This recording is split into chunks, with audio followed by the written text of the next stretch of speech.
Have you always wanted to visit India, but the hassle of planning and the intensity of group schedules is putting you off? Hi, I'm Craig, owner and tour leader of Maharaja Tours.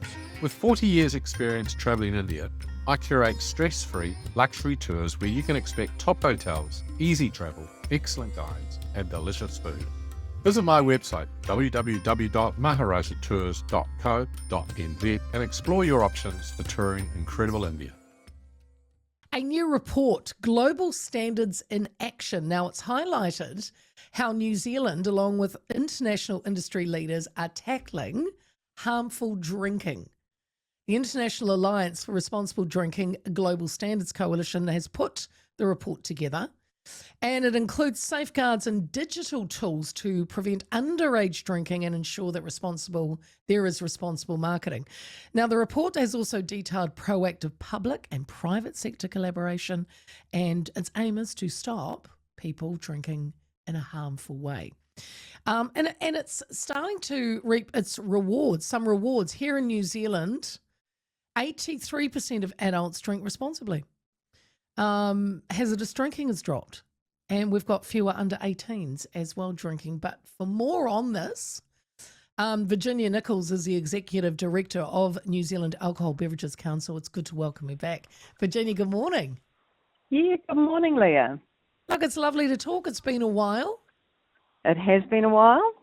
And we've got some good news on this. Let's talk about this Global Standards Coalition and what was the big picture behind, or the big goal behind this report? Yes.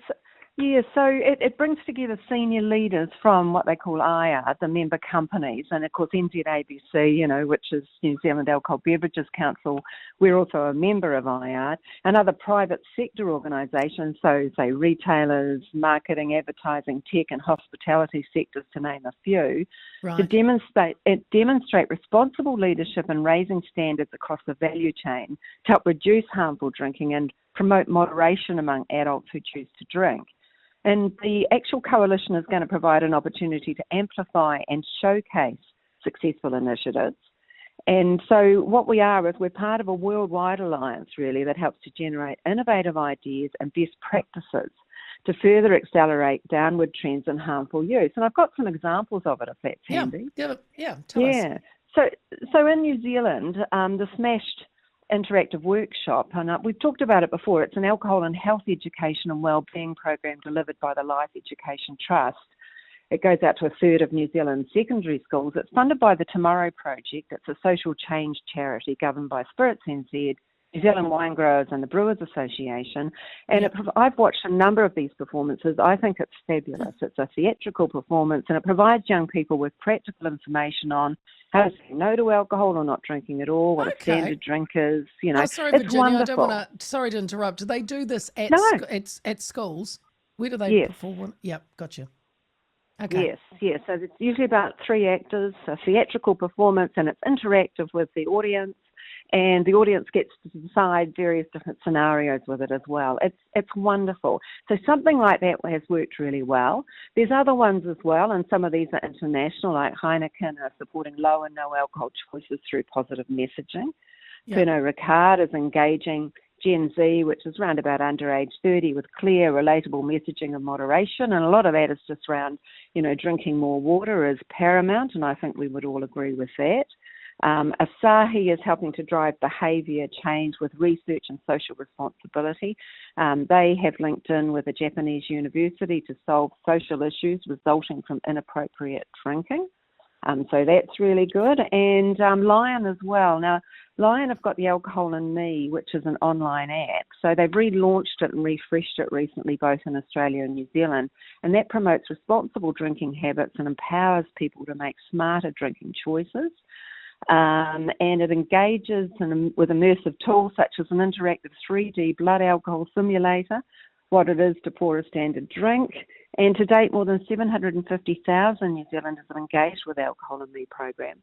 And I know quite a lot of workplaces as well that are actually using, these are all free, all these tools, that are using that particular tool to sort of, as an educational chance to sort of talk to their own staff and just provide some information, I think, which is important.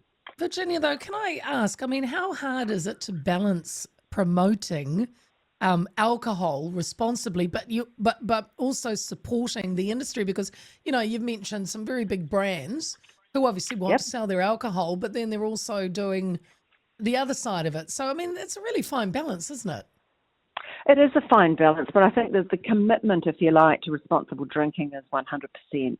The industry is not interested in any sort of hazardous drinking, and the more we can do to actually highlight this and say, responsible drinking is incredibly important, and that's what we support, and these are the different, different tools, if you like, we can give to help you with it. And if you have got a problem, I mean, the best place to go and have a chat with is your medical professionals, really. What do you say, Virginia, when people say, in New Zealand, the number one harm is still alcohol? Because, if we're talking, meth is on the rise and gotten larger. Real problem with meth, cocaine, all the other drugs, but alcohol still costs us more financially every year. What do you say to that? Well, we're comparing apples and oranges, really. I mean, alcohol is obviously a product Legal. which we can, it's legal, whereas the other products you're referring to are illegal products. And I think the most important thing here is to drink, as I say, in a responsible way. I don't think there's any comparison at all to some of the drugs you just mentioned to drinking in a responsible way with alcohol. Okay. I mean, you got to ask that because, when I talk about it before, I've had people, ring up or text and say, oh, yes, but I don't drink and alcohol is still the worst thing ever. So, people still throw that up. But I still think there's absolutely no comparison. When you go and drink in a responsible way, perhaps you go out, meet some of your friends, have a really enjoyable social interaction. It's a really positive thing to do. It's great for our mental health. It's great for just, communicating, keeping in touch with friends and family. It's wonderful. But drinking hazardously, it's just no good at all. And I mentioned that New Zealand's 83% now of adults drink responsibility. We've seen hazardous drinking has dropped to 16.6. And let's talk about the under 18s. Are we still seeing a drop off? Because I think the last time we talked, and we've talked about this before, in my era when I was 18 growing up, we couldn't wait to drink. That was what we did. But it's changing, isn't it? Have you always wanted to visit India, but the hassle of planning and the intensity of group schedules is putting you off? Hi, I'm Craig, owner and tour leader of Maharaja Tours. With 40 years experience travelling India, I curate stress-free luxury tours where you can expect top hotels, easy travel, excellent guides and delicious food. Visit my website www.maharajatours.co.nz and explore your options for touring incredible India.